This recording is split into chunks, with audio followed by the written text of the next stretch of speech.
Would you consider having multiple personalities? In this video, I'll explain the methods, the benefits and risks, and the justification. First, we'll break down the prejudice that has been imposed on you by this single personality supremacist society, the idea that being multiple is something bad. Then, as part of why I recommend becoming multiple, I'll introduce the unique abilities you can gain. True calmness and true overhead view. Full control over your worldview, perfect hallucination. Foundational rewriting and self-alteration loop. At the same time, we'll also go over the risks you need to be aware of. With all that in mind, we'll move on to explaining how to become a multiple personality. And finally, I'll wrap up by talking about how, in the future, being multiple will be the next stage of human adaptation. Here's my point. Having multiple personalities is a more superior state of the brain than having just one. It's an innate brain function and a natural way of thinking. We've been unconsciously conditioned and forced by society into a single personality. In a future society, having multiple personalities will be the optimal state for humans, and everyone should have the freedom to become multiple personalities starting now. Having multiple personalities is stigmatized in today's society, perhaps also by you. However, in the future, this negative stereotype should fade, and it should be socially accepted, just like LGBT is today. The purpose of this video is to eliminate the prejudice that having multiple personalities is a bad thing and to show that it actually has many advantages. As a result, I would be happy if you consider becoming one yourself. If you already have them, feel free to skip to the second half of the video. To start off, we need to talk about why multiple personalities are seen as something bad, and why you might view them that way. The reason is, first, that the true nature is not known to the general public, and second, that current society is based on single personality fundamentalism. As for the first point, it refers to the existence of related disorders, which is the only aspect of multiple personalities that is widely known. Dissociative identity disorder, DID, is a condition characterized by the presence of two or more distinct personality states, accompanied by memory dissociation severe enough to disrupt daily life. However, this disruptive dissociation is just one state among many and is not an inevitable result of having multiple personalities. This issue arises when the relationships between personalities aren't well managed. But by getting to know each other and building better relationships, these problems can be resolved. Simply having multiple personalities, by itself, is not considered a disorder. In fact, even from a medical standpoint, having multiple personalities is often viewed more as an adaptation than a malfunction of the brain. As long as there's no severe memory dissociation, it isn't classified as an illness. Instead of being a disorder, it can even be seen as a beneficial brain function. Because it's something that forms to serve your well-being. It emerges to help you improve, to achieve your goals, to create a better life, to avoid overwhelming stress, to protect yourself, or to manage daily tasks more effectively. Even in a disorder state like DID, when it first developed, it served a helpful purpose. It emerged to avoid thinking about trauma, to stop self-harming behaviors, and to handle external threats. It was a positive adaptation, preventing serious negative consequences that might have otherwise occurred. And the actual treatment isn't about erasing other personalities. Instead, it's about recognizing each other, increasing communication among personalities, building a better relationship, and updating from being helpful in the past to being helpful in the present environment. Having multiple personalities, like real-life relationships or marriages, isn't inherently disadvantageous, as long as the relationships are healthy and well-maintained. We'll dive deeper into these points later in the video.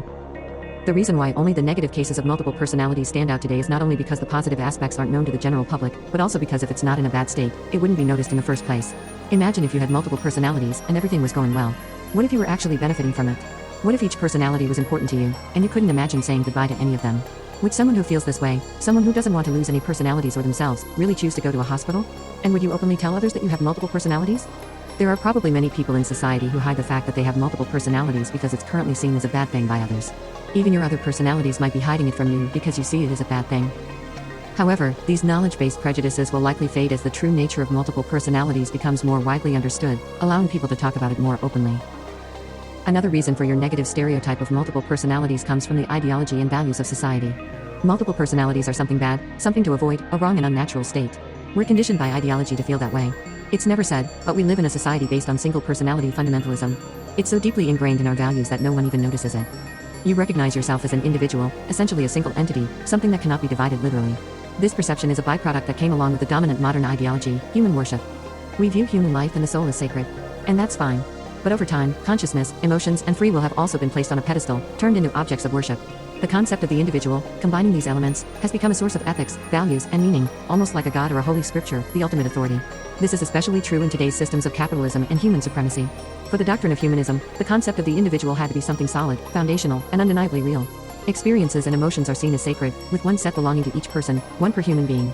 Consciousness and will had to be treated as if they physically exist, as absolute, fixed, continuous entities, one single, unchanging form. They must not be transient, fragmented, or divisible. Modern slogans. Follow your heart. Respect your inner will. Listen to your true voice. These slogans clearly assume that these things are just one. Or rather, they insist on it and condition you to perceive them that way. In other words, modern ideology claims that your personality, the very subject behind these things, is singular. It would be problematic if there were multiple versions of what's supposed to be the ultimate authority. In ancient cultures, the idea of multiple personalities was actually quite natural. The body and mind weren't seen as something that belonged solely to an individual. They were often thought to be connected with nature, inhabited by ancestors or spirits, or even influenced by gods. Emotions and actions were seen as simply the results of these forces, and many cultures didn't view the inner self as a fixed, singular thing. I'm not saying one culture is better than the other here. The issue is that, as society transitioned into modern humanism, multiple personalities ended up becoming a taboo. That's because there's an unspoken assumption that the most important things in this world, consciousness, experience, will, and in other words, personality, exist as one per person. Just like it would be unacceptable to think of multiple omnipotent gods or multiple versions of the Bible, seeing yourself as having multiple personalities has become a taboo, a violation of the sacred concept of the individual. As a result, multiple personalities have come to be seen as an illusion, a cognitive error, or just another disorder. But in reality, people aren't made up of a fixed, singular personality or a single unified will, as you might feel. Advances in neuroscience are starting to reveal this. There's no single entity controlling the body and brain, and free will doesn't actually exist. We need to free ourselves from the fixed idea of individual.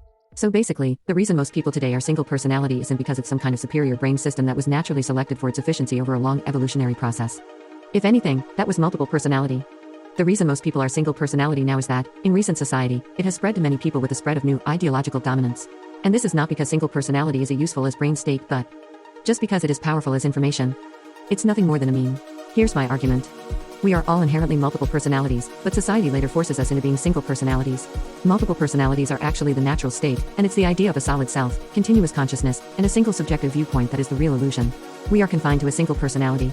Your identity is bound by the wedge of the concept of the individual. You're forcing yourself into a single personality. That's why being freed from this constraint, embracing multiple personalities, could actually represent a more advanced state of the brain. The concept of a singular, solid self, what we call the individual, is just human-made information, a meme. It doesn't actually exist. It emerged alongside human worship and became the most powerful meme in human history. As an informational virus, it's so stimulating and contagious that it has infected the foundation of all current human perception. Humanity must break free from this wedge of single personality. That will mark the turning point toward a new society and a new future. Social ideologies always change when the number of people embracing them grows. We should all become multiple personalities. Are you starting to feel like becoming multiple personalities might not be such a bad idea? Now, let's take a look at the advantages you would gain if you became one. When you become multiple personalities, the first benefits you'll notice are things like mental stability, diverse perspectives, switching focus and task specialization. These are direct results of more than one personality. However, in this video, I'll skip explaining these. They will probably come naturally once you become multiple personalities, and the real potential goes far beyond these surface-level perks. These initial benefits come simply from the situation that there's more than one thought. You could get the same benefits from having multiple people, like friends, partners, work teams, or even society as a whole. In fact, within these benefits, having two actual people would simply be better than having two personalities in one brain, since there are double the brains and bodies. But I don't want you to think of multiple personalities as just a substitute for actual teamwork or relationships when those aren't available. What I want to focus on in this video are the unique advantages that only come from having multiple personalities inside one brain, things that can't be achieved with separate people, no matter how well they cooperate. To keep things simple, when giving examples, I'll often talk about just two personalities. Ability 1. True calmness, true overhead view, true self-awareness. Do you think you're calm right now? You're not. You actually spend 100% of your daily life not being calm. Whether we realize it or not, basically, we are never truly calm, not even for a moment. Emotions, instinctive programs, noisy inner voices, the seesaw of pleasure and pain, the swarm of information stuck in your brain, reflexive thoughts triggered by stimuli, and the surge of memories rising unconsciously, all these forces keep your mind in constant chaos. There's not a single empty space in your thoughts. Your mind is completely contaminated. We just have the illusion that we're in control of it all, and that our thoughts are the result of conscious decisions. You just have a false sense that you're calm. Meditation is often brought up as a way to achieve calmness. If you've ever tried meditation, you've probably realized just how far your thoughts are from being calm. And you'll probably notice the next thing, too. A calm, meditative state is something you can never truly achieve. Meditation is simply chasing something impossible, an unattainable goal. There are many different types of meditation methods. Whether it's emptying your mind, focusing on your breath, observing your shifting emotions, imagining your soul leaving your body, or feeling one with the universe. At their core, they all essentially boil down to one thing: gaining an overhead view of your own subjectivity. No matter how much you try to silence the noise of every emotion and thought within your subjectivity, the rising chaos never truly ends. In seeking peace of mind and trying to escape that chaos, meditation doesn't aim to deal with and eliminate each thought and emotion one by one from within.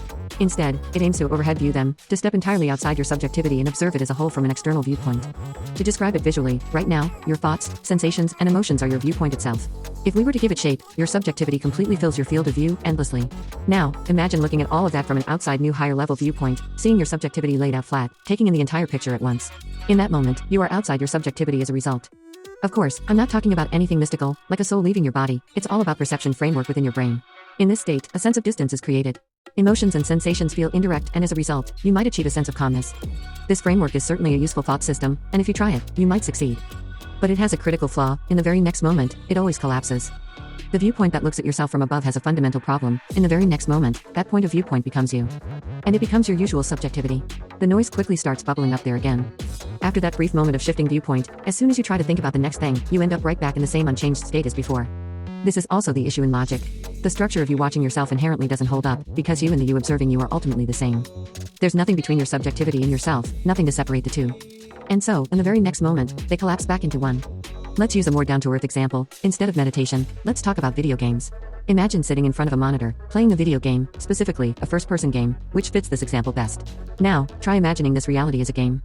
See yourself as a player character and imagine controlling that character from the outside. In this perspective, the real world becomes flat data within the monitor. The display represents subjective experiences, things like the character's sight and hearing within the game. It's just like you're looking at this monitor right now. Your subjectivity in this very moment is displayed on the screen, and you're observing it from the outside.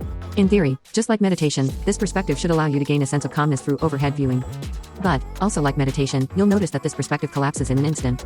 Unlike an actual video game, there's no difference between you and the character you're controlling. The key difference between viewing reality as a game versus playing an actual game is that, in reality, there's nothing between you and the display. And because of that, you can't maintain the distinction between the game character's subjectivity and your viewpoint observing from the outside. No matter what kind of perspective you try to create to achieve an overhead view of your subjectivity, whether you imagine a higher version of yourself controlling you from above, or a soul inside you observing your physical senses and making choices, or whether you see this reality and your subjectivity as a dream your brain is having and picture yourself watching it from true real reality, or even if you imagine yourself as a machine being operated by you. This overhead structure can never truly be achieved as long as you and the one observing you are fundamentally the same. Even if you momentarily perceive yourself and your subjectivity as separate by mentally adding a not equal distinction, you can't maintain that separation. The core issue is that you and your subjectivity are in a one-to-one correspondence. In your cognition, you, your body, your senses, your experiences, your past, your actions, and even your face, all of these are perceived as one and the same. When there is only one observer perceiving something unique in the world, and when both the perspective and the object are singular, they become inseparably linked and indistinguishable. Your thoughts and you, your actions and you, your appearance and you, your emotions and you, because they're all in a one-to-one correspondence, you inevitably perceive them as yourself.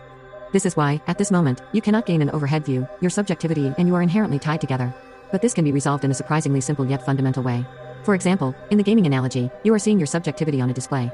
Now, what if there are two viewers observing that display? At that moment, the view on the display and the observers become immediately separate. Similarly, what if the reality game and your character were being played by two of you?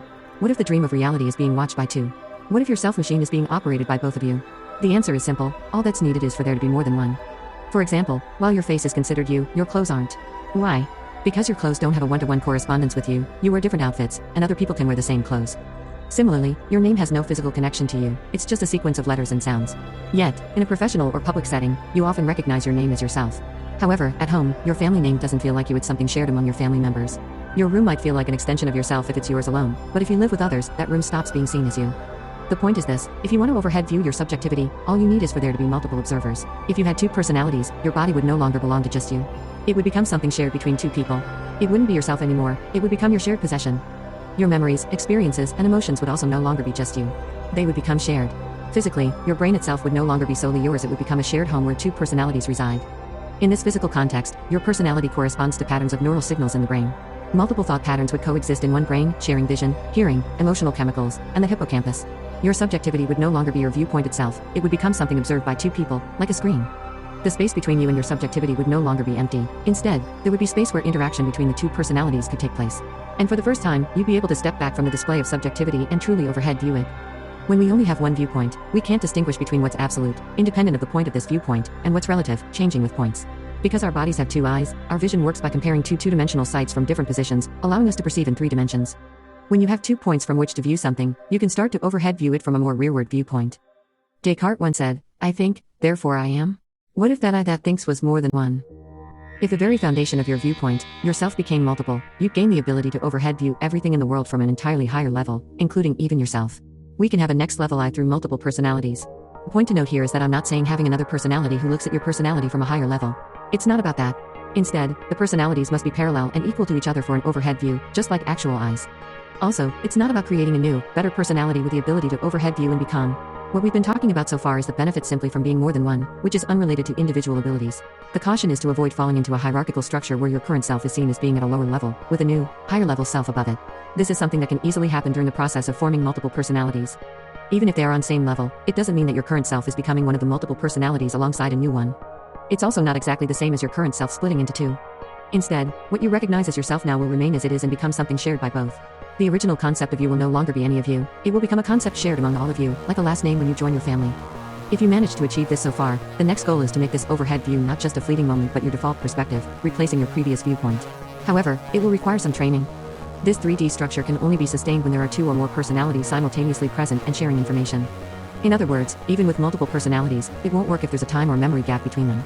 When the two are working in shifts or when they're separated, even the slightest disruption to the formation will cause it to revert, just like with all types of meditation. In essence, the ideal state for maintaining the overhead view structure is having symmetry and full sharing between the personalities. First, symmetry. Both of you should be equal and symmetrical in relation to one body, one subjectivity, and everything in the external world. Not only should there be no hierarchy between personalities, such as the main and sub, but it should also be arranged so that even if you swap positions between the two of you on almost any major concept, it will still work exactly the same. Next, full sharing, no secrets, and don't create anything that only one of you can access. Share all memories, and make all thought logs accessible to both. Ultimately, all thinking becomes something like one person talking to the other. Also, experiences, emotions, sensations, actions and their results, and even abstract things like thanks, responsibility, benefits, and purpose, all of these should be shared, not just owned by one person. These are the two most fundamental rules that should be established between your personalities, and they are also the premise of the benefits I will mention later. And these rules should not be imposed by one but decided and created together by both of you. Rules themselves also should be symmetrical and shared. I'll go into more detail about these ideal principles to incorporate into multiple personalities in the How to Create chapter. If there's more than one of you, you can gain this overhead view ability. But one of the reasons I specifically recommend too is that the more personalities there are, the harder it gets to maintain these rules, especially symmetry. With two, you only have to manage one relationship. But if it's 3 personalities, you'll need to keep 3 relationships in balance. And with 4, it jumps to 6 relationships that all need to be in an ideal state. It's much like actual human relationships, so weigh the effort required and choose whatever number of personalities you like.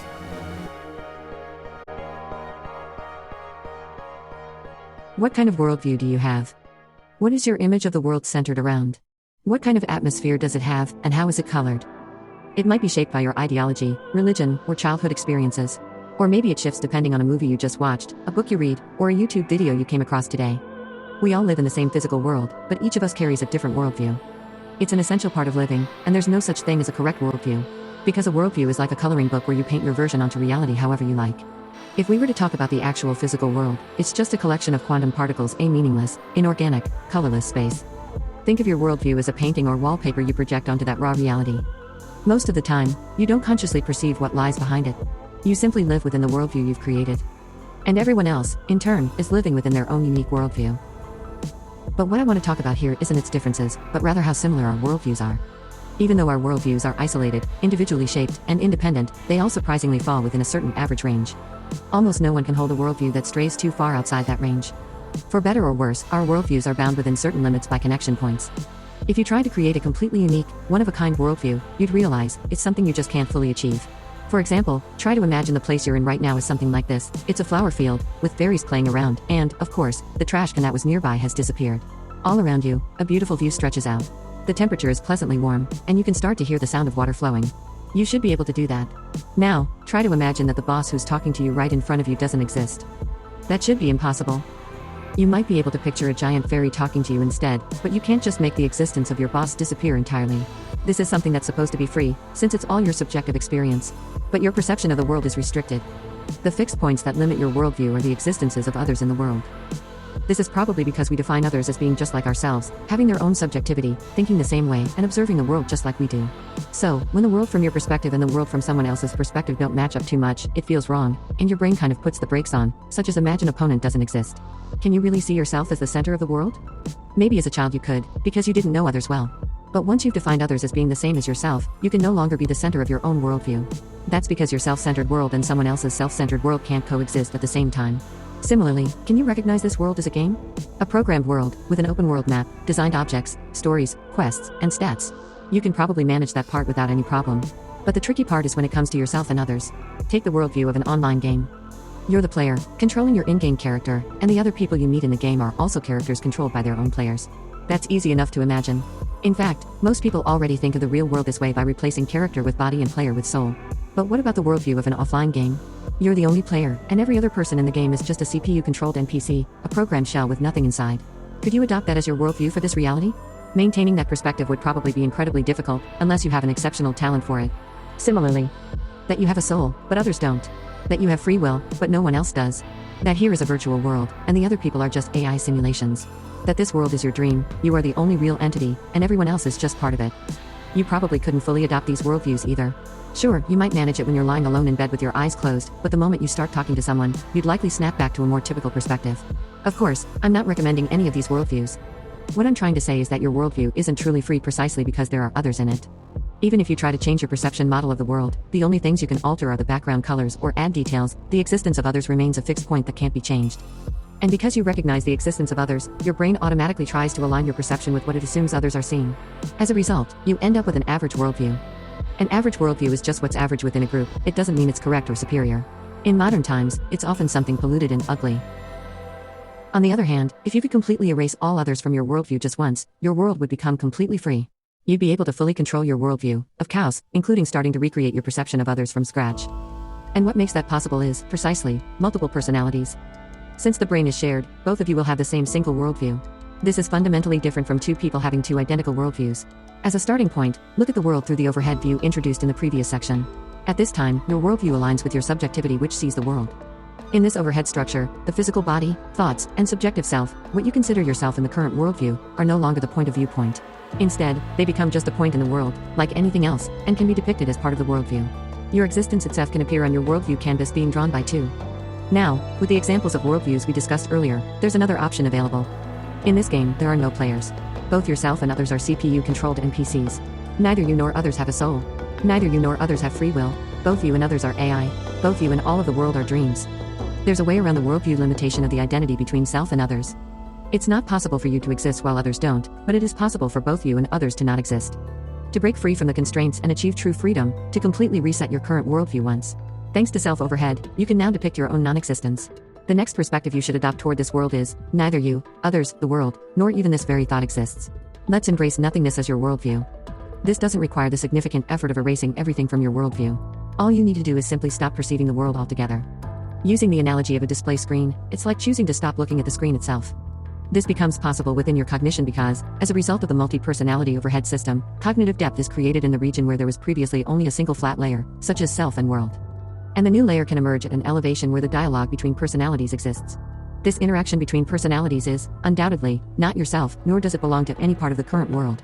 Use the existence of this dialogue as a seed, and from that point, as the fulcrum and center, unfold a cognitive space. This new layer can be a blank canvas, a new space within your cognition that you can use freely. It's entirely unbound, a pristine blank slate that you can begin to draw on from scratch, entirely freely. Discard the old layer and start creating your very own worldview here, on this new layer. This series of actions can be described from the perspective of a personality like this. You shift your focus away from subjectivity, look toward where the other personality exists. The space in that direction becomes the new world, a blank canvas, except with a single point representing the other you. The exact same description applies when viewed from the other personality's perspective, as this you simultaneously look toward that you, because both personalities are symmetrical to subjectivity. However, on this new layer, the two personalities become separate, asymmetric entities. That's because, on this layer where the roots of viewpoints exist, the personalities are positioned at two different points. Seen from here, you are not personalities belonging to a single human being but independent, real subjects, not two personalities but truly two persons. Of course, you no longer need to be human. Symmetry, complete sharing, a single body, a single subjectivity, everything discussed so far is only relevant in relation to the previous worldview. Here, none of that matters anymore, not even the concept of multiple personalities. In this world, the two of you can each look in different directions, have different thoughts, possess your own appearances, and do separate things. Here, you are undeniably just two distinct real persons, not multiple personalities. In this way, from the perspective of others, you appear as one person, but from your own perspective, you are two. This is no longer a contradiction because the layers of the worldview are different, and there are no others anymore in the world you perceive. When multiple personalities are fully realized, this concept becomes something that doesn't exist, not in your perception, nor in anyone else's. Despite the divergence between your worldview and others, far from impairing your ability to function, I will show that it actually provides immense advantages. Before we continue, up until now, we've been discussing only the subjective aspect of cognition. But if we were to explain it from an objective, logical standpoint within the brain, here's the reasoning. At its core, a worldview stems from the brain's prediction function. The real world we exist in, the physical world made up of quantum particles, is unimaginably complex, containing an almost infinite amount of information. Our brains simply don't have the capacity to directly perceive or process it in its entirety.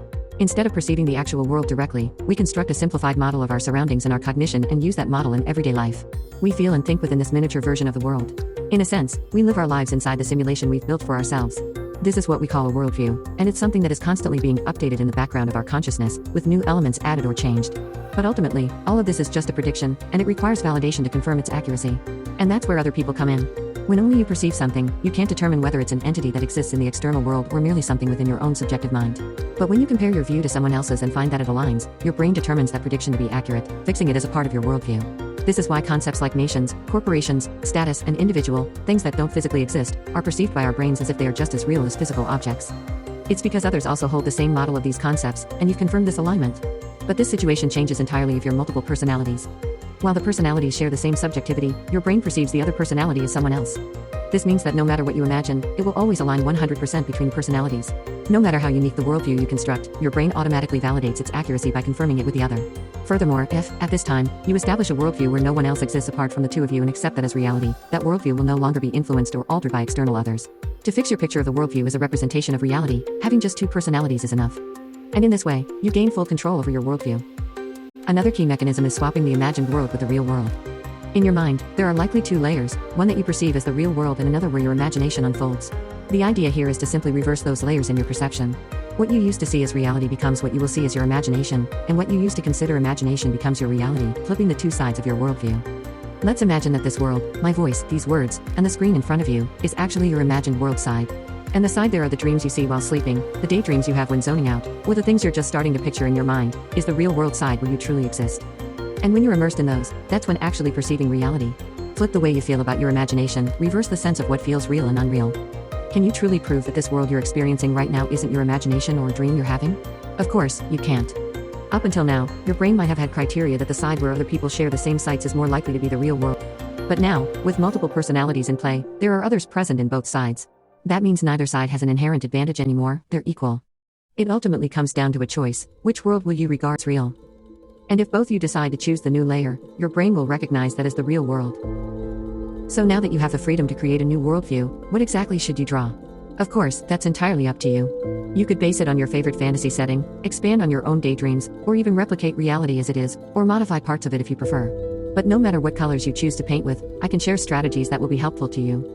One strategy is to completely disconnect from the real world. Right now, you probably feel like there's still a real physical world in the background, and that you're just layering a colored filter over it.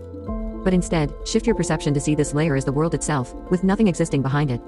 Aim to enable yourself to even hallucinate the idea of whether or not you're hallucinating. When you're in complete hallucination, you don't realize it's a hallucination, just like when you're dreaming deeply, you don't realize it's a dream.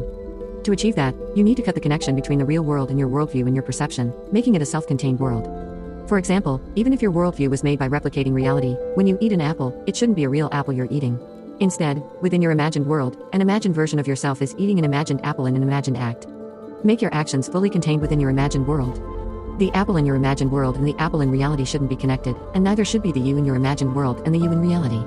What you see and touch within your imagined world is the reality for you, there is nothing behind it, or at most, it's a black box. By recognizing it this way and severing the connection, this imagined world becomes your world, your reality, and your life. Next, at the same time, structure your imagined world so that your actions within it ultimately lead to positive outcomes for you in the real world. In the earlier example, reverse the direction of causality. Instead of starting with reality, your actions in the imagined world, like eating an apple there, trigger a sequence of brain signals that result in you eating an actual apple in the real world, providing your body with nutrients in both worlds. In this way, make positive or negative actions in your imagined world correspond to positive or negative outcomes in the real world. However, what's necessary here isn't some kind of direct connection between entities, but simply a positive correlation in the resulting scores. The apple itself doesn't have to match. In your imagined world, you could be enjoying the finest steak, and as a result, in the real world, you're eating an apple. Your actions don't need to align either. Maybe in your imagined world, you're at the World Cup finals, under intense pressure, scoring the winning goal, shouting in triumph, feeling your exhaustion vanish as energy surges through your body. And in the real world? You're eating an apple and recovering from hunger. You could go even further. You are journeying to distant lands, riding on the back of a bird, reaching a mythical place, diving into the abyss, gaining the power to evolve, traveling through the cosmos, touching the truths of existence at the universe's core, and fighting a battle that determines the fate of the world. As a result, in this world, your work for the day is done, the chores are finished, and you no longer recognize this reality. You don't need to return to it, ever again. And that's perfectly fine. This is the power of the ability to freely construct your own worldview. What is the purpose of your life? With this ability, you can design and create a new world to help you achieve that purpose. You no longer need to worry about happiness or pleasure. Just as you don't put any effort into obtaining oxygen or give a second thought to air, these things have now become resources you can access freely whenever you desire.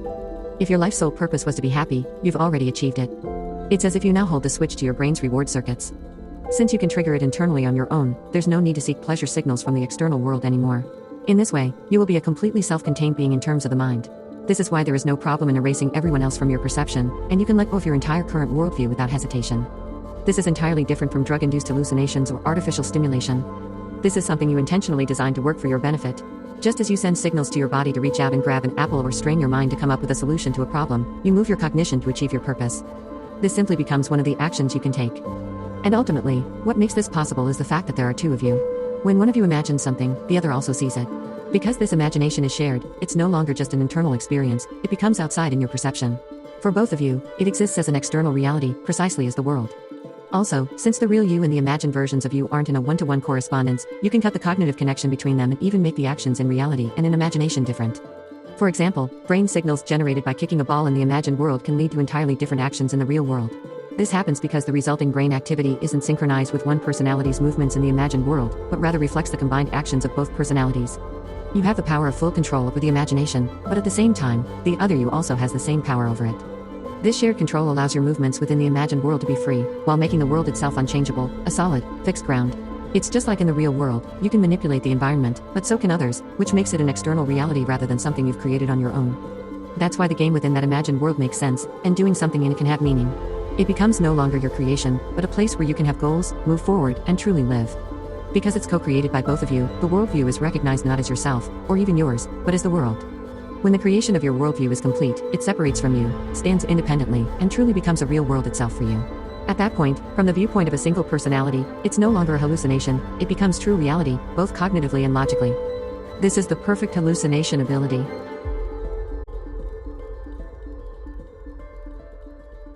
Imagine this: if you had the ability to experience any kind of hallucination you wanted, what would you choose to see? Delicious food? Your ideal partner? A dream home? Moments of success? Sure, those could bring you pleasure. You could even live happily within those hallucinations. But ultimately, none of these kinds of hallucinations would serve any purpose in the real world beyond giving you pleasure. For example, you could feast on the hallucination of a lavish meal and feel completely full, but if you don't eat real food, your brain, the one experiencing those hallucinations, would eventually die.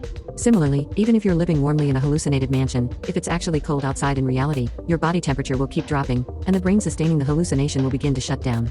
Most hallucinations provide no physical benefit to you in the real world. If you place pleasure as the highest value in your life, then there's no problem with that. What's the purpose of your life? If you desire something more from this real world than just pleasure, if your life's purpose goes beyond simply living happily, then an important question arises. What kind of hallucination would actually be useful? If you have a specific reality you want to achieve, then you need to focus on hallucinations that can actually affect the real world. So, think about it. Out of all the hallucinations you could experience, which one would empower you in reality? The answer is simple. You. You should see a hallucination of yourself. This is the most powerful hallucination. No matter what kind of purpose you have, the strategy you can first take to achieve it is to change yourself in a way that makes it possible. And, ultimately, in this world, the only thing you can directly influence is always just one point: you. Your brain is the only bridge where your inner world can interact with the physical world. If your internal experiences, imagination, worldview, or hallucinations can somehow cross the boundary of cognition to impact reality, it's only possible through your brain. So, if you want to use a hallucination to change something in the real world, the only way to achieve that is indirectly, by first changing your brain. And the most direct and effective way to alter your brain is to transform your self-perception. We've talked about benefits of a multifaceted personality in the inner world, true calmness, overhead view, free worldviews, and perfect hallucinations. But in the end, all of these should lead to one ultimate result: changing yourself. To achieve your purpose, your actions in the real world need to change. And the surest way to make that happen is for you to change. Now, this isn't about achieving some feel-good slogan like become your ideal self through hallucinations. That's no different from pursuing pleasure or imagining yourself achieving goals in your mind. It doesn't address the real purpose. Instead, it's about reshaping yourself to achieve your purpose. Just as you've deliberately constructed your worldview, you should intentionally design and engineer your perception of yourself. Self-alteration is not the goal itself, it's the means to accomplish your goals.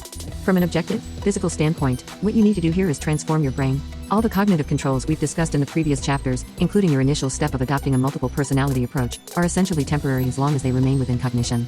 As long as they correspond to a special state for the brain, they can't be sustained 24/7 because the brain's resources are limited. But even if it starts from deliberate and conscious manipulation, if it leads to actual changes in your brain's neural wiring, those changes can become permanent, even after you stop consciously maintaining that state. Self-hallucination, it stops being your crafted hallucination and instead becomes your genuine self-perception. And it will no longer be mere perception, it will be the real you. Physically, you will rewrite your own brain. Even so, there's no need to invoke some sacred free will or an external soul controlling things from outside your brain. You might just be patterns of brain signals, but that doesn't make it any less valid for you to change yourself. There's nothing divine or supernatural about it. It's just brain signals modifying future brain signals within internal, like an AI rewriting its own programming. You become a self-altering entity. But because our brains are trash, they don't suddenly level up or undergo instant physical transformations. Once you're past childhood, it's no longer possible to dramatically create new neural pathways. At best, you're just fine-tuning the ones that already exist. Unlike your worldview, your physical brain can't be molded the way you'd like. So, since we can't make big changes to our brains directly, the strategy becomes: first, foundational rewriting. The idea is to aim for significant impact by rewriting the core programming code that gets referenced repeatedly in the future.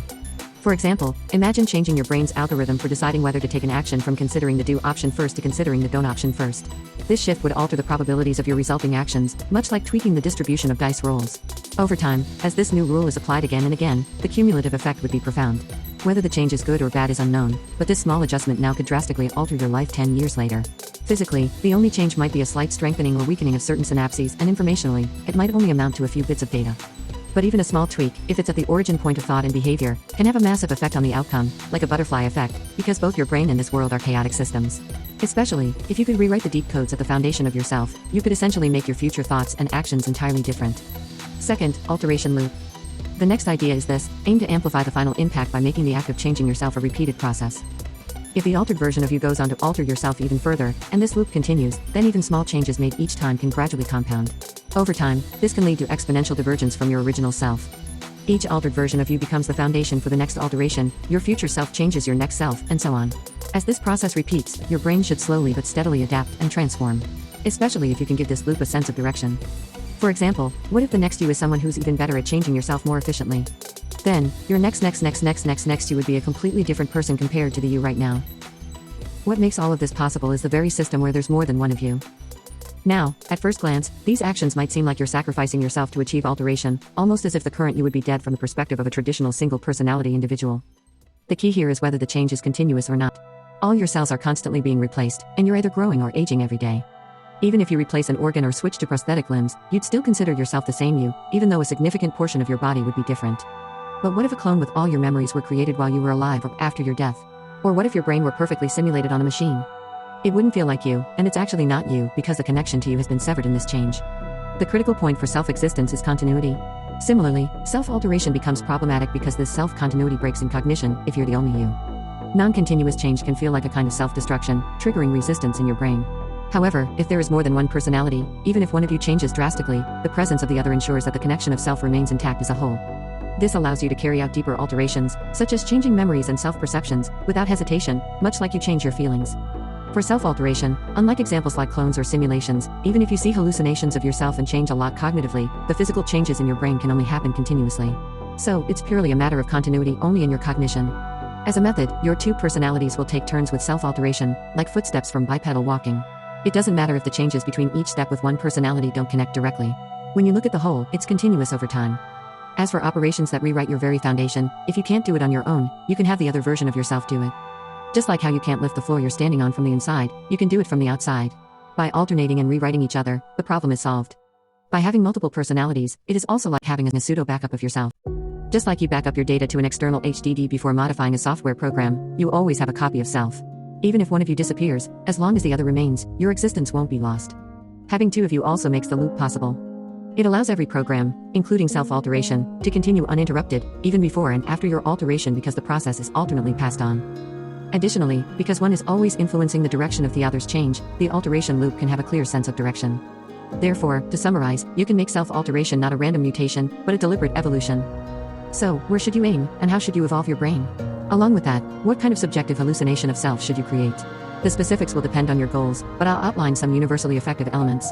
In the case of having two personalities, there are three entities that could potentially be recognized as self by you. Personality 1 in your worldview. Personality 2 in your worldview. And the single multiple personality person in the real world. As for the illusion corresponding to the last one, the best self-hallucination is non-existence. Strictly speaking, it should be defined as absolute nothingness. If you loosen the definition, it can be recognized as a non-existent virtual entity, something from a game, imagination, dreams, nightmares, or the very hallucination. The recommended approach is to strike a balance and define the self as pure information. It's just numerical data, existing only as values like lifespan or energy levels, with nothing behind it. It's similar to a clock or a game UI, pure numbers equally shared between the two personalities. In other words, you would hallucinate your real-world self as numbers. Furthermore, you would perceive these numbers not as being determined by any physical system in the background but instead as fluctuating based on the actions of the two personalities within your worldview, keeping everything self-contained within that two perspective. Like this, you'll recognize the two personalities as the self, rather than the multiple personality person, and design your hallucination around these points. When you first hear the word self-hallucination, the image of your own appearance might come to mind. But in reality, that's not the essence of it at all. Your appearance is something you can't see yourself and something outside of self, so it's perfectly fine for it to be something flexible that changes depending on the worldview at the moment. You don't need to recognize your own appearance. Instead, it can simply be decided based on how each personality wants to perceive the other. However, there are certain appearances you should avoid. The first and most important thing to avoid is using your current appearance, your real-world appearance, as the appearance of either of your personalities. This would clearly cause an identification between that personality and the single real multiple personality version of you, collapsing the entire cognitive structure we've built up so far. So, how the appearance looks doesn't matter at all. What's important is simply that it's different from your current one. The next thing to avoid is both personalities having the same appearance. Since these two personalities are separate beings, they should each have their own distinct appearances. Here, it might seem like this goes against the rule of symmetry, but symmetry only needs to apply to things outside the two personalities, the real world or a single subjectivity, which, for now, has been reduced to just shared numbers. The interactions between the two personalities should be asymmetrical. This asymmetry is actually what makes it possible to say that you are multiple instead of singular. At this point, the concept of appearance exists only between the two personalities, because there's no external viewpoint anymore. It has become just an interaction between them, like a conversation. So, appearances must be asymmetrical. The common issue with these is that they look identical. The essential is that personality 1, personality 2, and the single multiple personality person should be each different from each other. You are no longer a single, indivisible individual. Through self-hallucination, you can establish this shift in perception. Thus, just like your appearance, it would be better to completely change other elements tied to yourself, like your name, age, voice, and so on, in relation to your current self. Additionally, it's best if the models you use aren't based on real people. Otherwise, it might create a connection between your worldview and the real world. In extreme cases, it might even be better if you aren't human at all. And along with that, let's get rid of the concept of mirrors from your worldview. In terms of physical perception, mirrors don't exist, or they either reflect a hallucinatory appearance or nothing at all. See any hallucination. At the same time, you'll embed an ideal relationship between the two personalities, symmetry, complete sharing, and so on, into your core as an unbreakable program, something as absolute as physical laws. For example, when one exists here, the other must exist too. If one disappears, the other disappears as well. Decisions made together cannot be changed by only one of you later. What we've done so far is like this. If you could have just one wish granted, no matter what desires you might have, the first thing you should wish for is to have as many wishes granted as you want. If you can hallucinate anything, you should hallucinate yourself. And if you can hallucinate any version of yourself, your first hallucination should be of a self that can always, endlessly hallucinate. Until this stage, you might still be consciously acting as if you see yourself as a multiple personality person for some practical benefit, intentionally hallucinating multiple versions of yourself. However, by altering yourself in this way and allowing its long-term effects to reshape your brain, you will eventually become a true multiple personality. What started as a purely cognitive operation will become reality. It will no longer be a hallucination but your true self. And finally, on top of that newly updated foundation of self, for the recommended hallucinations to draw future you, I'd like to suggest the following. Innocence. Transparency. Centrality. Specialness. Unknown. Discontinuous transformability. Uniqueness. Fatedness. Infinity. You're going to weave these cognitive concepts into your next self. And the real brain states corresponding to these are as follows. Hallucinosis. Amnesia, memory alteration. Regression to infancy. Egocentricity. The goal is to deliberately alter the brain in these ways. Because these are powerful brain alterations, they may currently be known as bad conditions and labeled negatively by society. However, they actually also have beneficial aspects, and there are special abilities that can be gained from each of them, just like the multiple personalities. I'd like to talk about each one, but the specifics will be covered in separate videos dedicated to each of these topics, just like I did with multiple personalities in this video. So far, we've talked about the positive aspects of having multiple personalities, but there are also risks. The potential issues that might surface include dissociative disorders, conflicts, rigidity caused by internal tug-of-war, or even takeovers. These problems can take many forms, but their root cause essentially boils down to the following two factors. The absence of a win-win relationship. The presence of a prisoner's dilemma. If there are two your personalities, the current state must always be win-win for both, and it must also avoid the prisoner's dilemma. These are essential conditions for the two to cooperate. On the flip side, as long as you can maintain that, there's no downside to having multiple personalities. That's because any other problems can be resolved through cooperation. Pay attention to the fact that what we're about to discuss is almost identical to issues that come up in situations where there are actually two separate people involved. Win-win is pretty simple to understand. For example, if you try to become a single personality individual, basically, if one personality attempted to erase the other, that would obviously create a win-lose situation where one side loses completely, leading to inevitable conflict. Similarly, if you set things up so that one personality is only active during work while the other only gets leisure time, that imbalance of positives and negatives would create inequality. Or, if you decided that one is the real you or your past self, giving only one personality the privilege of true identity, or if you assigned roles like main and sub-personality, that inequality would also lead to win-lose dynamics, resulting in dissociation, just like estrangement, a breakup, or divorce between two real people. If you already have multiple personalities, even though society might often label it as a disorder, you must never force yourself to believe you're not a multiple personality person, nor should you pursue misguided treatments that push you toward being a single personality. That's exactly what causes dissociative disorders. Denying the other personality, essentially trying to kill it, is the ultimate lose scenario, and conflict is bound to arise. Since both personalities are you, the best solution is to build a win-win relationship as allies. What's crucial for this is having conversations and keeping no secrets at all. This includes sharing the knowledge that both of you are a multiple personality person and that you are one of those personalities. You must share everything you know with the other, good or bad, and not allow any gaps in knowledge. From there, a win-win relationship can be built by thinking it together. As long as there's communication and open sharing of information, it's easy to notice and avoid the win-lose situations mentioned earlier. Win-lose dynamics always stem from a break in symmetry between the two of you, whether in relation to an object, time, strength, or information. By maintaining symmetry, the problem resolves itself. This includes equal distribution of both wins and losses, ensuring fairness. If the two of you are fundamentally symmetrical, it is logically impossible to end up in a win-lose, asymmetrical situation. So, is it even possible to achieve a win-win in this situation? Can two personalities sharing one brain coexist as a mutually beneficial relationship, rather than constantly competing over the single resource of the body? The absolute condition that makes this possible is that both of you have the same purpose in life. Let's take a look inside your body at the cellular level. On a microscopic scale, cells are separate individual units, yet they work together as a whole. Why? Because they all share the same purpose. Each cell is programmed with a purpose to survive and ensure the prosperity of its own genes. While they act purely in their own self-interest, sharing the same DNA aligns their purposes. This, in turn, drives cooperation, which becomes the best possible strategy for each individual cell. By working together, obtaining oxygen, securing nutrients, and so on, cooperation benefits all cells, creating a win-win situation, as the external world operates as a non-zero-sum game. Additionally, in the context of genetic reproduction, when any cell with the same genes achieves success, all their goal is fulfilled. Even if one cell dies, as long as others survive, its purpose remains intact, and this can even be advantageous. When sharing a common purpose, what could have been rivals instead become allies.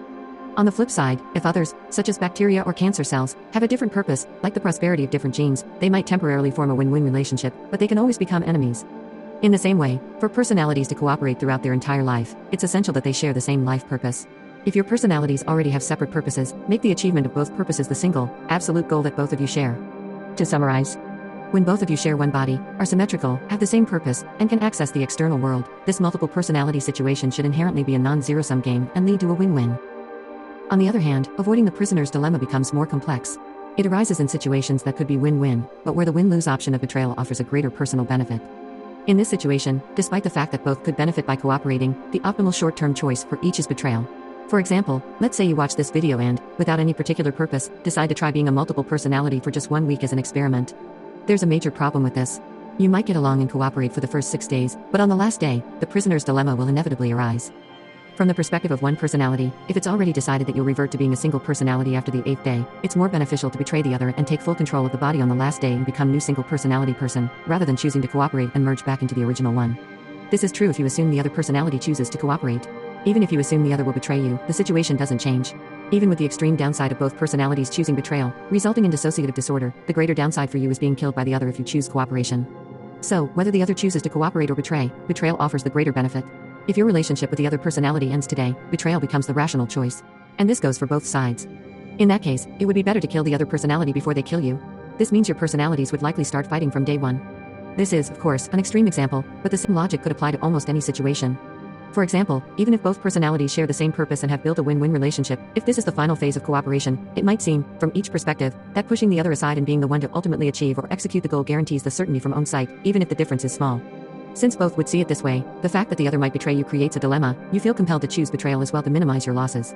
This leads to a situation where both betray, knowing full well that it will result in the purpose being almost entirely unachieved. In this way, multiple personalities face the risk of falling into the prisoner's dilemma. However, the prisoner's dilemma has a clear and fundamental solution: repetition.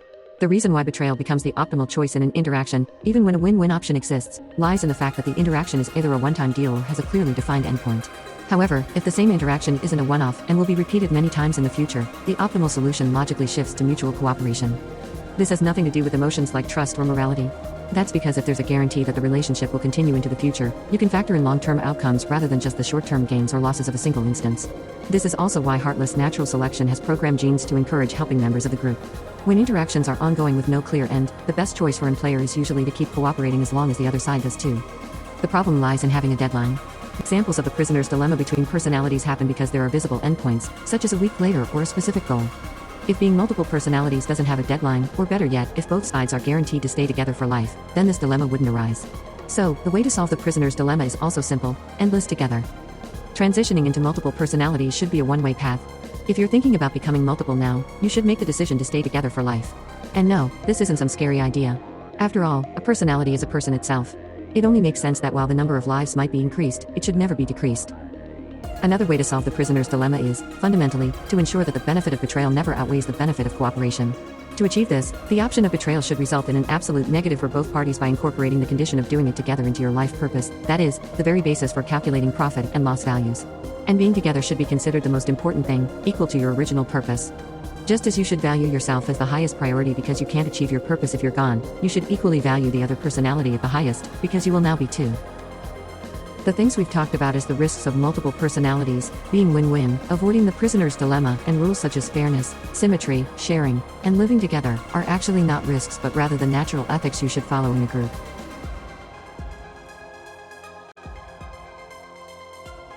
Now that we've discussed the advantages, their conditions, and the ethics to follow, let's move on to how to become a multiple personality, keeping those in mind. We'll approach this from two perspectives: first, the logical framework that explains how it works in theory, and second, the subjective experience of how it feels in practice. You need to build yourself from both sides. That's because, in order to truly become multiple, you need to convince both parts of your mind, your logical, rational brain and your more instinctive, sensory-driven brain, that you have, in fact, become multiple. Let's refer to these two perspectives as the logical side and the sensory side. On the logical side, the foundation is Descartes' famous principle, I think, therefore I am. Let's say you start doubting the existence of everything.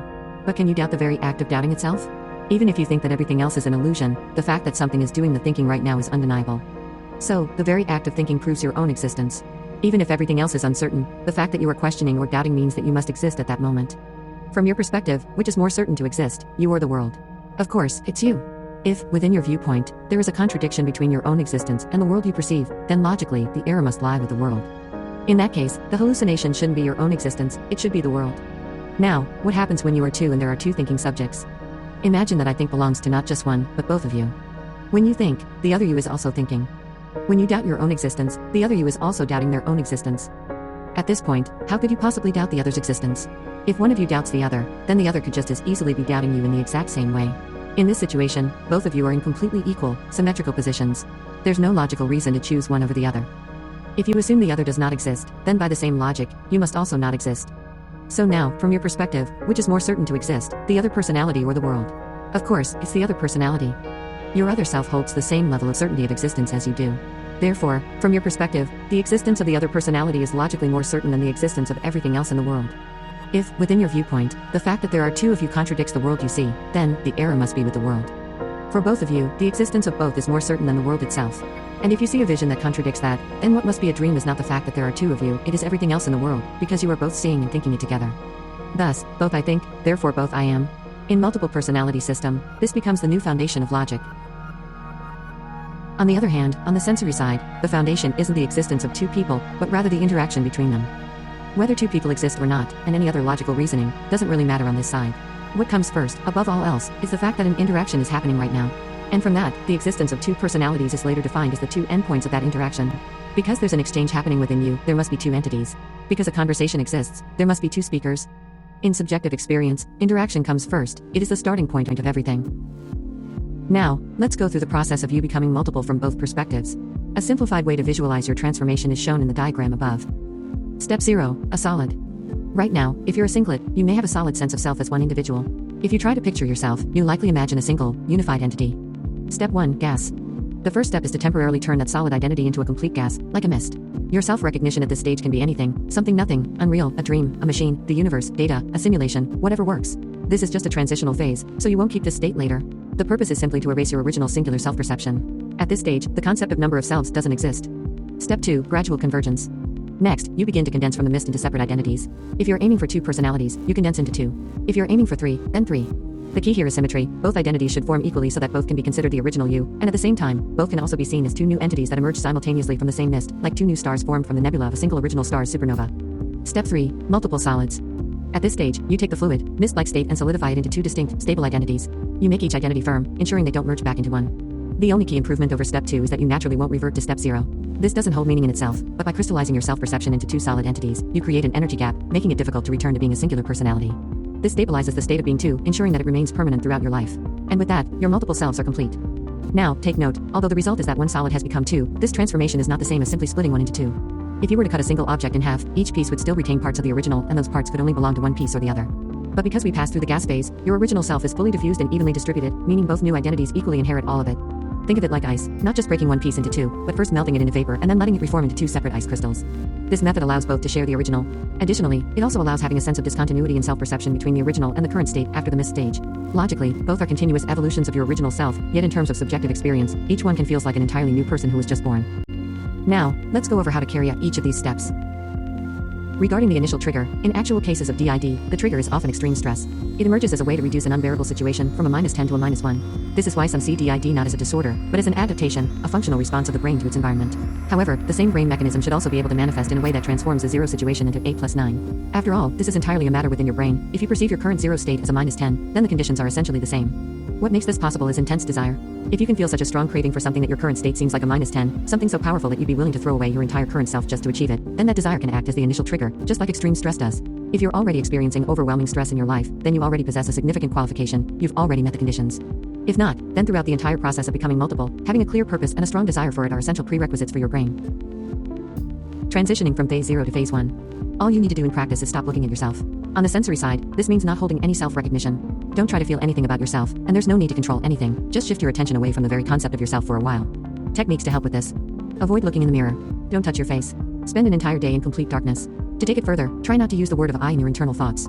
Avoid recognizing your own name. These actions simply make it harder to perceive yourself and helps dissolve your original identity, the sense of being a singular individual. You only need to do this phase for a short time, a few days at most. It's not something you can sustain for long anyway. Like meditation, this state and feeling can only last while you're consciously aware of it, and it will quickly fade back to normal once you stop. The goal here isn't to stay in this state permanently, it's to create the seeds of interaction, which will later develop into your multiple selves. At this stage, there isn't a new personality yet, but there isn't an old one either. Think of it as becoming a 0 personality being. Now, try to find a conversation that arises from nothing within you. Look for not the voice of someone you know, nor a replay of past conversations from memory, but something that is only within you, born right in this moment. It will likely be just a brief and tiny exchange of words, without any voice sound yet, but that's perfectly fine. That is your brain's new interaction and will be the starting point of next you. Since maintaining a 0 personality state is impossible, you'll probably snap back to your usual state soon, but make sure to hold on to that seed, don't let it fade away. From phase 1 to phase 2, the next step will be to repeatedly amplify that seed of interaction over and over. On the sensory side, this interaction is what forms the personalities. You won't instantly switch to being multiple, but instead, through many interactions over time during daily life, you'll gradually transform into a multiple personality.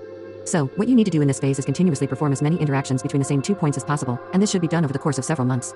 The goal here is to strengthen the interaction, and as a result, the 2 points at either end of the interaction will start to form the personalities. What makes this challenging isn't just having conversations in your head, but rather keeping them between just 2 points. Everyone has voices echoing in their head, and it happens whether you want it or not. It's like chaotic noise. The difficult and special point here is in taking those brain movements and shaping them into clear, directed interaction between just the 2 points. Techniques to help with this: cutting out external information, saturate brain capacity, eliminate others from your mind. During this interaction building period, you should avoid letting too much outside noise into your brain. You need to protect the internal interactions from external incoming means. Because, at this stage, both the interactions and the emerging personalities are still weak brain signals. If stronger signals, like stimulating information and the brain's reactions to it, flood in, they'll easily overpower them. Watching YouTube, like you are doing right now, is something you should never do during this period. Even so, as long as your brain has spare capacity, noises like memories and the voices of others will naturally rise up from within. To prevent this, you need to keep your thought resources fully occupied with interaction, meaning you should always accelerate the interaction as much as possible so that there's no room for noise to emerge. This doesn't mean you have to stop thinking about anything else but conversations between personalities. You're free to think about whatever you want and do whatever you want, but you should frame everything within an interaction between personalities. Any action you take should be positioned as one personality doing something to the other. Any thought you have should take the form of a conversation between them. In short, you should attach a directional concept to all activities in your brain, and the directions should always be either two opposing vectors. So, what exactly is the interaction? Its form changes and gradually develops over time. At first, it starts as tiny, simple, and silent exchanges. It has no voice and is still zero-dimensional in cognition, so messages are placed alternately at a single point with a time delay, like an exchange diary. Think of it like writing a message to yourself in a notebook, then reading it and writing a reply a minute later, repeating the process over and over. At this step, though, there is no messenger yet, only messages. And even though they alternate, there is no difference between the two, no distinct traits, personality, or characteristics. As for the content of these messages, it's best if they have nothing to do with reality, the more meaningless, the better. This helps prevent them from being influenced by outside information, drowned out, interrupted, or contaminated by reality. Early interactions should be pure, untainted, and unrelated to the outside world, like a newborn.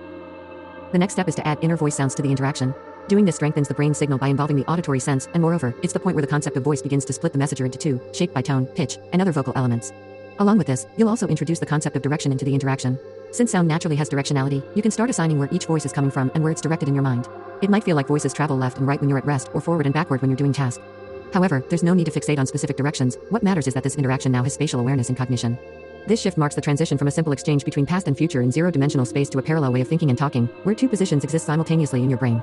At this point, in the form of two-directional speakers, the existence of the two entities engaging in the interaction is beginning to take shape. And as this step 2 convergence progresses further, you'll move on to step 3, multiple solids, by adding a sense of sight to the interaction.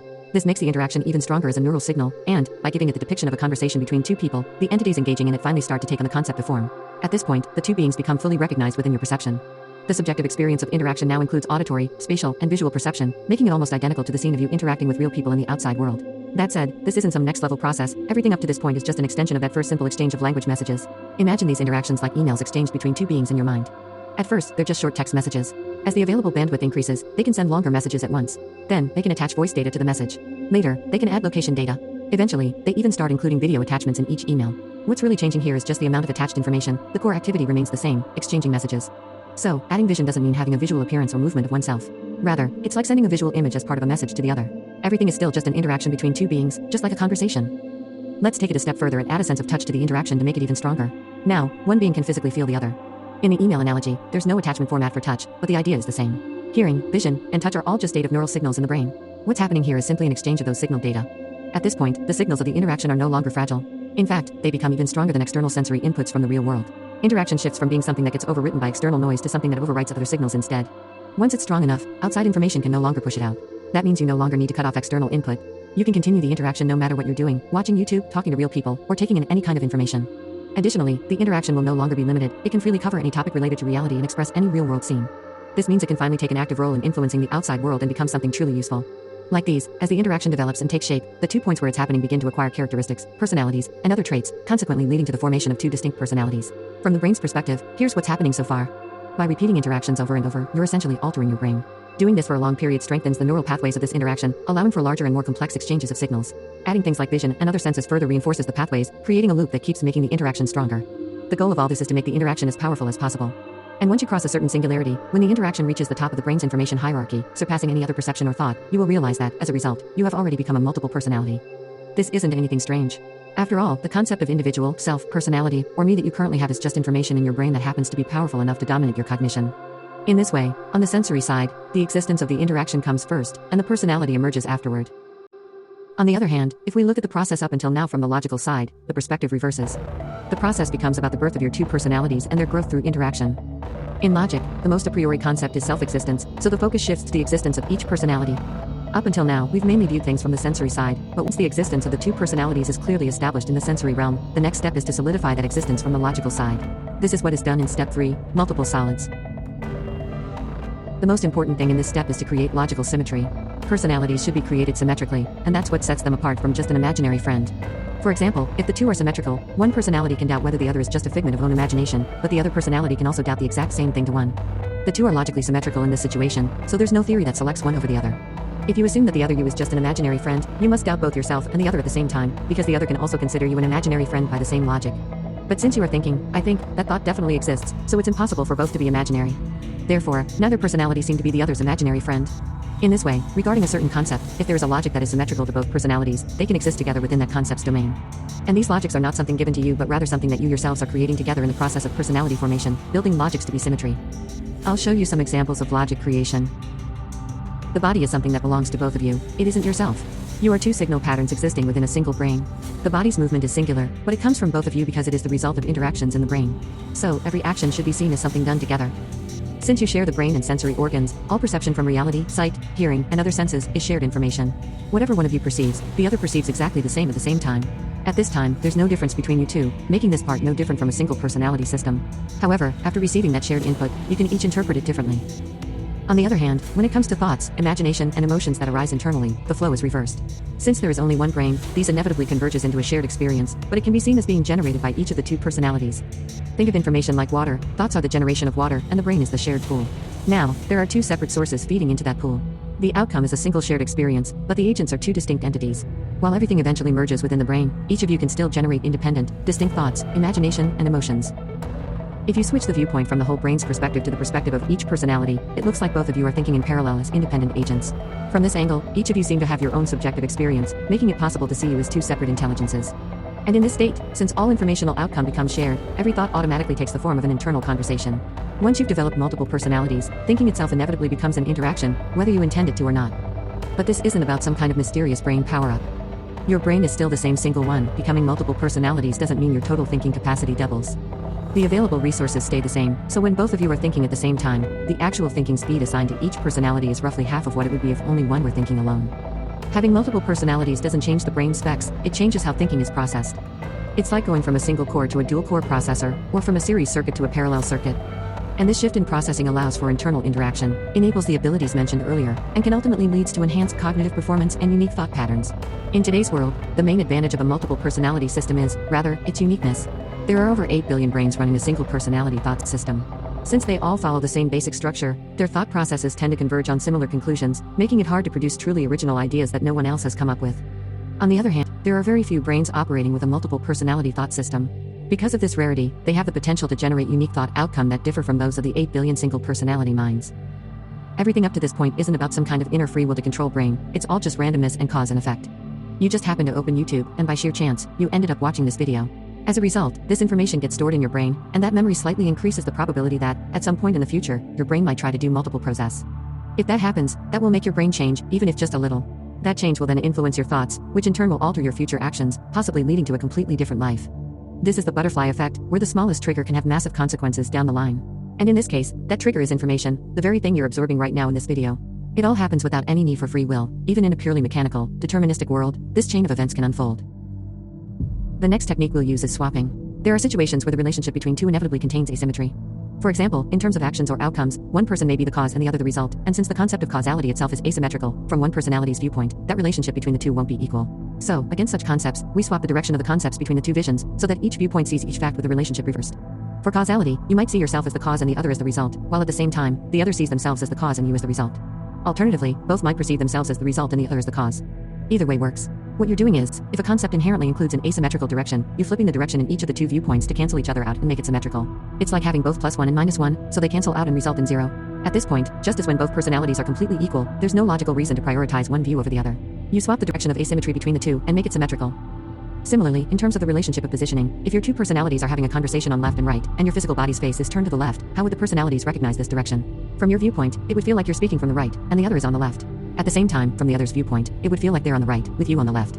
This can apply to other non-symmetrical positioning, whether it's a front and back position or facing each other. In each viewpoint, the positions of you and the other would be swapped. By swapping the asymmetrical aspects between the two, you can make any concept symmetrical as a whole. Even if one viewpoint is asymmetrical on a local level, overall, when you combine both viewpoints, it becomes symmetrical on a larger scale. Additionally, you will be able to freely create intentional asymmetries, such as gender, between the two of you. To fully extend this swapping technique, you should fundamentally exchange complete control over yourselves with each other. Swap all the power you have over yourself and the power you have over the other, as if you were swapping lives. You might be able to see yourself as a single entity and choose not to recognize the other, but at the same time, the other can do the exact same thing. You might be able to erase the other personality, see them as just your hallucination, reshape them however you want, or even control them, but at the same time, they can do the exact same thing to you. By doing this, every action becomes symmetrical in possibility. And because of that, even though you could do anything to the other, you will naturally stop doing so. Even if you were omnipotent over the other, if both of you were equally so, the balance would cancel out, and ultimately, neither of you would be omnipotent. Personalities will shift from something you could fully control, like a product of your imagination, to something unknown, beyond your control, truly becoming a separate existence. The next logic we're using is the concept of black box. Let's talk about the past, specifically, the time before you became multiple. Since everything that happened, every thought and experience during that time, existed as only one, it is a breeding ground for symmetry breaking. So, you should treat that entire time as a logical black box. From the viewpoint of personalities, this time will be considered simply before you existed. In other words, once your multiple system is fully formed, you will see yourself as a newborn who has just come into existence through this chapter process. Since neither of your personalities existed before that point, whatever subjective experience was inside that black box is unknown and irrelevant to your future self. Of course, your brain will still hold memories of what happened, but those will be just objective records, they won't be your past. They'll be more like historical facts, not something you personally experienced. The subjective experience, the feelings, emotions, and reasons behind past actions, are ultimately qualia that only the original experiencer could ever fully grasp. And if you, as a system, choose to forget them, they effectively cease to exist in this world. Once step 3 is complete and your multiple system is fully formed, your viewpoint will shift from the point here to 2 points of personalities. At that moment, your current worldview will invert. Right now, you see the external physical world as the real thing, while personalities exist only as neural signal data inside the brain. But from the viewpoint of your personalities, it's the opposite. Only you and the other are the true reality, while the world exists merely as sensory signals being perceived. Just like thoughts and imagination, the world is nothing more than neural data inside your brain. There's nothing beyond that, nothing hidden behind it. The world isn't a physical entity, it exists only within you as data. In other words, personalities and world will switch places in your worldview. Your vision of inside and outside will reverse, and the world will become something that belongs to your mind. And even the existence of your brain itself becomes just information within this data. Everything in the world is equally just data, not an entity. You two personalities are the masters of all that data, the ultimate authorities over it, and it exists solely within your thoughts. Your existence and the existence of the world will invert in rank. You two will become higher than the world. The world will exist because you exist. At this point, the world before your birth will cease to exist from your perspective. And even if something else existed back then, it's meaningless to think about, like the inside of a black hole or the time before the Big Bang. It's simply an irrelevant, disconnected domain. Whatever is beyond it is just an area with no connection to this one, and it no longer matters or has any significance. Here, step 1 in this chapter, the state of no personality, becomes the boundary of the black box, separating the time before and after, just like the event horizon of a black hole or the moment of the Big Bang. Since, from the viewpoint of the personalities that will be born, only the near side of the boundary is relevant and connected, it will make no difference even if you consider the world to have been created at that very moment, with nothing before it. Next, about the process of forming the personalities after that. To make reality completely symmetrical between you, and for both of you to see yourselves not as personalities but as actual persons just as there was no original world, the concept of an original you shouldn't exist. The reality should be that both of you were born and grew spontaneously, emerging from nothing, without any external factors. If you can establish this as the foundation, you'll achieve complete symmetry between the two of you. However, the swapping technique cannot be applied to this very first cause and effect relationship of this existence. If you describe this as a loop of causality, where one was created by the other, and the other was created by the one, it would erase the foundation of everything. Actually, it is easy to establish this perception and sensory side. Think about how you came into this world. Do you remember the exact moment you were born? Do you recall how your consciousness formed? You don't, because the process of your own emergence isn't something you can perceive. If you try to trace your memories back, they gradually blur as you get closer to the moment of your birth. During step 2, you are essentially like an infant in the middle of developing a personality. The exact moment and method of your birth, how you came to exist, should be naturally unknowable to you. About memory, since this part of your past is also gradually included in the black box, especially regarding your origin, no matter how you choose to assume it, nothing changes from the perspective of your sensory side. There's no issue with seeing it however you like. However, on logical side, the greatest logical obstacle in the concept of multiple personalities arises here. In a situation where there are two of you, the possible options are as follows. 1. One of you is the origin, and the other exists because of that. One of you created the other. 2. There exists a shared origin, separate from both of you. One original entity created you both. 3. Neither the first nor the second, both of you are the origin. The question is whether the third possibility is logically consistent. Whether you remember it or not, the fact that there are two of you now seems to logically imply that you both originated from a single cause. This is an unavoidable issue when aiming for a completely symmetrical multiple personality system. Here's what you might feel.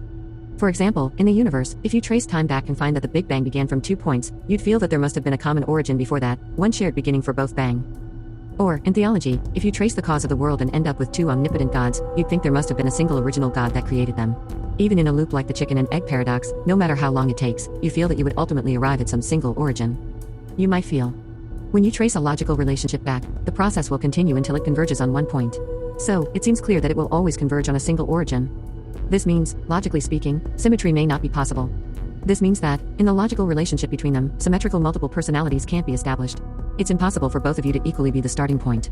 So, the two of you would be asymmetrical, or if the original self exists, then it would mean there are 3 of you, making the 2 personalities and the original self asymmetrical.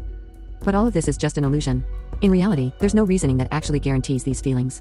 There's nothing logically wrong with the third option. When tracing a logical process back, it can converge to multiple points, or it doesn't have to converge at all. You might find this unnatural. That feeling comes from your brain's innate way of recognizing patterns, which is a product of evolutionary adaptation to everyday environments. The reason you instinctively feel things must start from a single point is because, in daily life, that kind of perception has been useful for making predictions. And in the physical world you experience every day, it's generally correct, since the law of increasing entropy governs it. But that pattern only exists in the visual and geometric aspects of your everyday perception. Logic has no such rule. Your brain is simply extending this pattern recognition beyond where it actually applies, forcing it onto logical reasoning as well. This is a false analogy, an illusion created by our brains. In reality, the beginning of the universe can originate from 2 entities, just as its end can lead to 2 entities. When breaking the universe down into its fundamental components, there is no need for everything to converge into a single type. When unraveling the laws of physics, there is no reason why everything must reduce to a single theory. Tracing back the causes of all events, there can be 2 origins, there's no rule that every reason must lead back to just one. When tracing back to the underlying concept of concepts and delving into the deepest foundation of all concepts, it's possible that their ultimate origin lies in 2 concepts. And the illusion that everything must converge to a single point when tracing back the process is precisely what makes us mistakenly believe that we are a singular personality. The feeling that your actions, thoughts, consciousness, emotions, and sensations must all stem from a single cause, and that all these elements of you should converge to some single point of origin, is an illusion created by the brain, making us see the concept of a singular self, an individual, as that point. This is just a fantasy. Like ghosts, there's no logic to it, and no legitimacy. Where is the reasoning that you are a single entity? Where is the reason to think that the I and I think, therefore I am, is one? What's unnatural about you being multiple? Where's the contradiction? Now, there is no longer any reason to deny multiple self or to consider yourself as just one, neither in feeling nor in logic. And if the self-recognition of being multiple works better in reality, it's only natural to adopt that framework. Everything I've shown so far is just an example of logic creation. The specific content doesn't matter at all. The key is only to convince your brain. Just like the other steps, it's simply something you do to become multiple. Your logic serves to strengthen your multiple personality system, and no matter what form it takes, once your framework is fully established, step 3 is complete. And with that, you've gone through all the steps of becoming multiple. But the most important thing is to love the other you. As long as you both love each other completely, that alone will solve everything, and all the theories up until this point will no longer be necessary. In the end, if the other you matters more than the entire world, then no contradiction with the world matters at all. Because at that point, the existence of the other you will be more important to you than anything else, even more than the world, real, and logic itself. Then, nothing will be able to break your recognition of being multiple. This isn't a romantic idea, it's about altering your brain so that it happens. You are simply shaping yourself to think this way. A sign that your multiple personality system is fully established is when, even in your dreams, you are always two. That means you're multiple even at an unconscious level, without any deliberate effort, a proof that your cognition has completely shifted. And the final step to completing multiple personalities is to forget everything up until now, the process of formation, the sensations, the logic, and even the fact that you've become multiple. At this point, the system is no longer necessary, and there's no need to recognize concepts like symmetry anymore. You are no longer bound by them, they are the final things you must let go of in order to complete the process. It is only when you forget that you are multiple personalities and no longer recognize it that you truly become two people. By putting everything up to this point into a black box, your current viewpoint disappears, and you will completely switch to the viewpoint from your personality side. When everything is finished, you will be new, free, innocent infant. You will find yourself before you, and you will be two.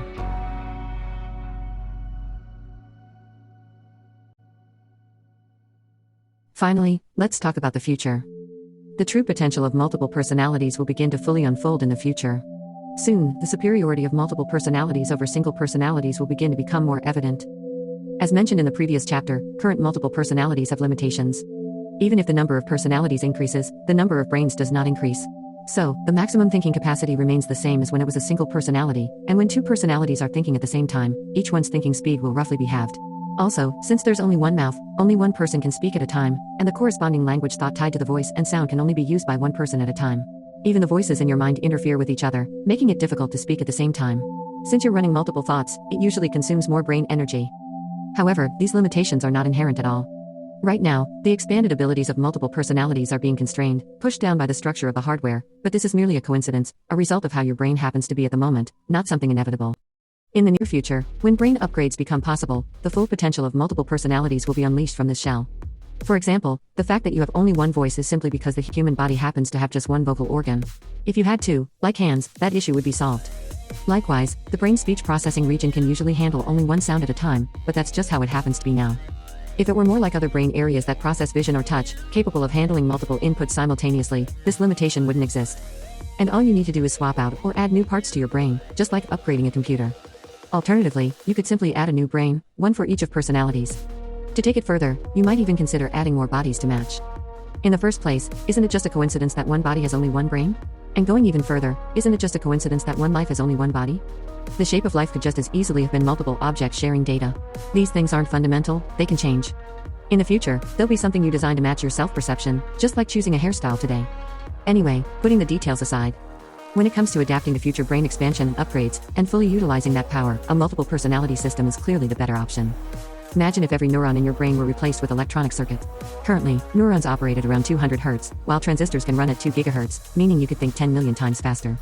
And what would your daily life be like then? From your perspective, everything in the world except you, including your own body movements, would appear to move 10 million times slower. One day would be equivalent to about 27,000 years in the past for you. Communicating with others would take an unimaginable amount of subjective time, even if everyone in a future society had the same ultra-fast thinking speed. If you are multiple personalities, this situation would be like heaven. Actually, it probably wouldn't feel much different from now. What you do wouldn't change, it's still internal interaction, and what you're perceiving wouldn't change either, it's only internal interaction. For you, the world is all about internal interaction, and it accelerates at the same rate as your thinking speed. Additionally, referring back to the full control over your worldview section, your views are self-contained internally, independent of the physical world, and as you think, you could also move your worldview at 10 million times the speed. On the other hand, if you're a single personality, you'd keep looping your thoughts internally, and with a long subjective time where you can only think within your brain, the only thing you'd likely end up doing is moving toward multi-core thinking, basically, creating multiple personalities. As mentioned in the section on self-alteration, with multiple personalities, you can become a self-altering entity, able to rewrite yourself. The self framework already supports changing its own form in various ways, and it is the very operating system that adapts to the next generation version of the body.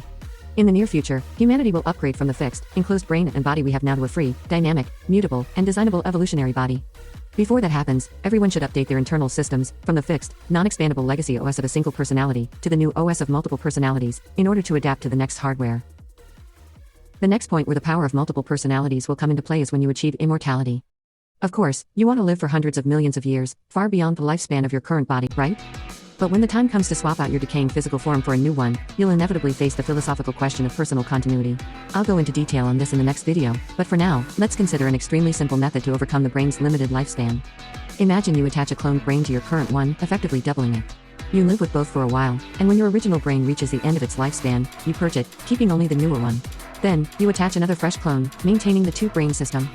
Since each individual brain will reach the end of its lifespan and die in turn, as long as at least one remains alive, the overall life form will not die. By continuously adding new brains, you could live indefinitely. The same method can apply to the rest of the body. Looking at this system over time, none of your original physical components remain. But at any given moment, at least half of you is always continuous with your past self. Now, even if this process maintains physical continuity, from an internal perspective, it would likely feel problematic in many ways. After all, you'd be losing half of yourself with each transition. However, that's only an issue if you have a singular personality. If you have multiple personalities, it's not a problem at all. Since you can create more of yourself, as long as the physical change isn't an instant, complete break, your existence can continue uninterrupted.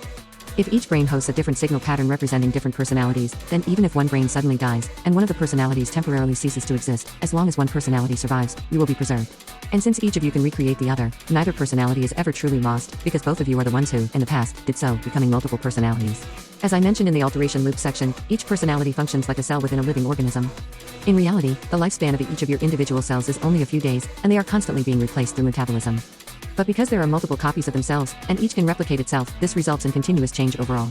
In the same way, your existence can persist indefinitely. In other words, to your cognition, your personalities will be like your individual cells, shifting from a single, fixed identity to something that can exist in multiple forms at the same time, change fluidly, and even duplicate. This comes precisely from having multiple personalities. In the future, in order to enjoy the technologies brought by these scientific advances, everyone should become multiple personalities. However, in the end, what will truly move people is likely to be the shift in ideology. It's highly likely that soon, with advancements in neuroscience and reverse engineering of the brain, it will become clear that there is no such thing as free will, nor a single, firm individual determining actions in the brain. This moment will be the opportunity for our society to put an end to the ideology of singular personality supremacy and transition to a multiple personality ideology, marking a turning point in the future of human civilization. Unlike a singular personality based on the assumption of free will, multiple personalities, on the other hand, is a concept rooted in the idea that we don't have free will. It can serve as an ideology that does not hinder the development of technology to upgrade humanity and points the way toward further evolution as an intelligent life form. If human society transitions to a multiple personality-based ideology, prejudice against self-transformation technologies like brain-machine fusion, full-body mechanization, and cyberization will disappear. Even with these changes, humanity's self-awareness won't collapse. People will be able to seamlessly transition into the next-level forms of collective intelligence, data-based existence, and superintelligence that continue to evolve, without ideological resistance. Of course, you want to become an even further existence, far beyond these levels, right? In a future where these technologies become available, the method you'll use to ascend to an even higher level is the ultimate ability of multiple personalities, self-replication. The concept is simple. If there are two of you, then both of you inherently have the ability to become multiple personalities. That means each of you can split into two more, and by repeating this process, you can keep multiplying. At first, this might seem no different from just having 4 or 8 personalities from the start. But the real difference becomes clear once you have multiple physical bodies. For example, let's consider another version of the immortality scenario. You don't necessarily have to remain a single life form, you could have as many bodies as you have personalities. If half of the brain that has been doubled in size is enough to sustain your existence, then by splitting the brain in half, both halves can survive, allowing you to physically double yourself. Then, by giving each one its own body and regrowing the brain to its original size, your overall capacity would also be doubled. But here's where it gets interesting, since each version of you can also become multiple personalities, you could become 2 with dual personalities. Then, by splitting the brain again and giving each one a body, you can repeat this process endlessly, and your numbers will continue to grow, as long as you have the necessary resources. At this stage, when talking about physical brains, this just means increasing the number of your lives, nothing too groundbreaking yet. But when you abandon the physical form and exist purely as data, when your brain is fully digitized, self-replication will blossom into a transcendent ability. In the end, you have always been just a pattern of neural signals, and you don't even need to be a brain. Once you become a digital existence, you're no longer bound by neurons or any physical body. Now, replication simply means copying data. Each personality can further have multiple personalities, and this process can keep repeating without any physical limitations. It happens at super high speed, in a super parallel way, and continuously. After many cycles of replication, all those numerous parallel copies are still you. Each of you thinks and interacts with the others, and your thought all connected to each other in a tree-like structure where everything is shared. It's just like a network of brains, where each individual brain becomes a single neuron in the ultra-intelligent brain of a superorganism. Or like an ultra-intelligent computer, where each individual computer is just a single transistor in it. And the same principles of multiple personalities still apply. As long as all of you have the same life purpose, operate in a win-win scenario, avoid the prisoner's dilemma, and remain perfectly symmetrical, you will function as a unified whole, and everything can be considered as one you. Like cell division from a single seed, you can keep scaling yourself endlessly. By becoming multiple personalities, you are already liberated from the fundamental limitation of being just one existence. You now have unlimited potential. You can become infinite, infinitely many, with infinite lifespan, infinite intelligence, and infinite power.